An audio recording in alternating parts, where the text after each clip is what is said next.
Okay, Weebee people, this is the back. This is the front. See how the little legs flip out? There's a reason for this. I'll explain it in my next video. So row 30 is just plain SC, but I like to make my arms in advance. They do have thumbs, even though for some reason my thumbs don't come out very well. So when you have your little Weebee like this is the front. You're going to put your arms on right here, and this is the no-sew, I promise I will not use my needle at all, way to get your arms on your little doll. This works for any doll. This also works for feet, but this pattern calls hers, she works hers up like that. I can't talk today. So I've worked this up. I've gotten the tail. I've stuffed it in. I actually just put my hook in the hole and just kind of just pull the tail out and cut it close. So there's no tail on these to worry about.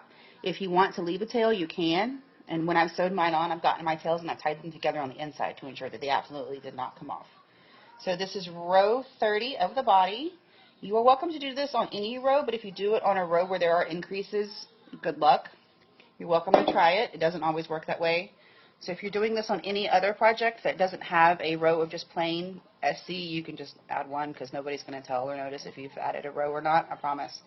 So these are 6 around, and you want to cut that number in half. I'll explain why in a minute. So that's 3. So this row is 24 round. So quick math is 24 minus 3 minus 3. So 24 minus 6 is 18, right? Yes, my 13-year-old's nodding. Yes, 18. So therefore, you want your arms roughly 9 stitches apart. Do y'all understand how and why I did that math? It's not that, or you could just kind of eyeball it, which is probably what I'm going to end up doing. Note that when you look at this straight on, this is not directly on the side. So when we do that next arm, we're going to have to do it right up against these stitches right here. Yes, I'm using yarn as a stitch marker. I find that these leave big holes, and you work around them and they're just weird. So I just use scrap yarn because heavens knows I have enough of that. So if I could get my hook going in the right spot, that would be fantastic. So we're going to SC over to that other side. I'm going to just eyeball it and not do the math just because, well, humans aren't perfect, and I'm a human, and I'm making a human, so all the more reason for imperfections, right?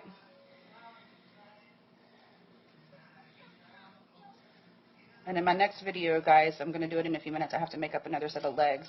I'm going to show you guys how to join the legs. I can't hear what I know that you can't hear that what you're watching, but I also asked you to go do it in the other room so you could hear it. So this is going to go right here. So I think I'm going to do one more SC. Okay. This is where it gets kind of tricky. So you get your arm. Sometimes you can do this in a leg if you want. There should be 6 stitches. 1, 2, 3, 4, 5, 6. And there are. So squish it flat. Put your hook still attached to your body through these 2. And stitch into this stitch like normal. Can you guys see that? Okay.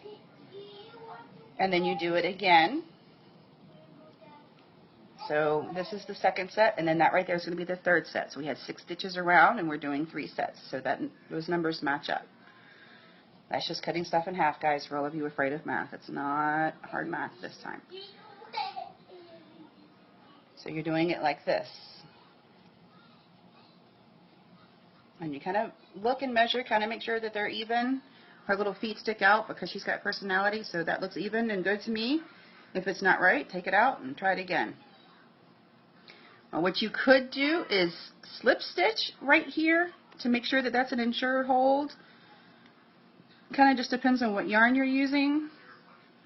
And before I get asked that question, this is just a cone cotton thing from anywhere that sells yarn has them. Or anywhere that sells yarn in the States. Sorry guys for the use of you across the pond and across the oceans. So that looks even, right? And this is on. This is on tight. This is, look, like I'm pulling on it and it won't come off. And I didn't use my needle, and I don't have to rethread anything or sew anything down. And we're going to come back over to the other side.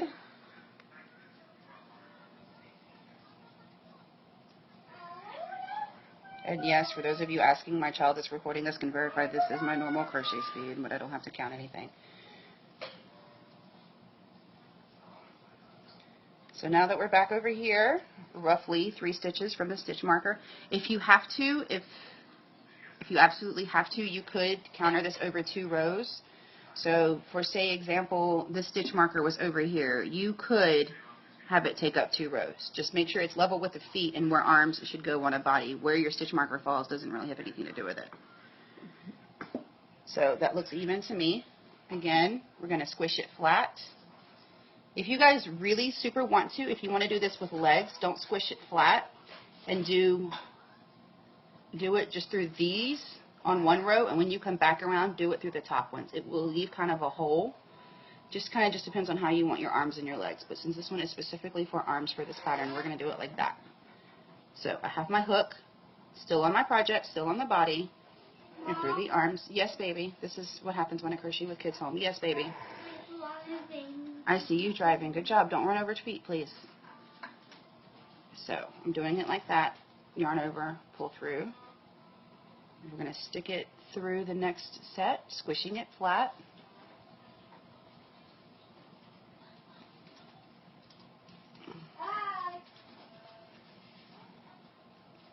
And because this happened to fall exactly where it should have, we're going to check it again. So her little arms are on and they're not coming off, and she's all worked up as one piece.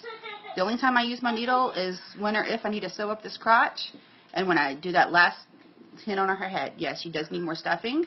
I personally don't like stuffing her all the way yet because my stuffing gets in my hook and it makes a big mess. So I will stuff her more later. But there you go, guys. That's how you do. This is her back. This is her front. And in a little bit, I'm going to make another set of legs and show you guys what this is for. Awesome. Later. Hope that helps.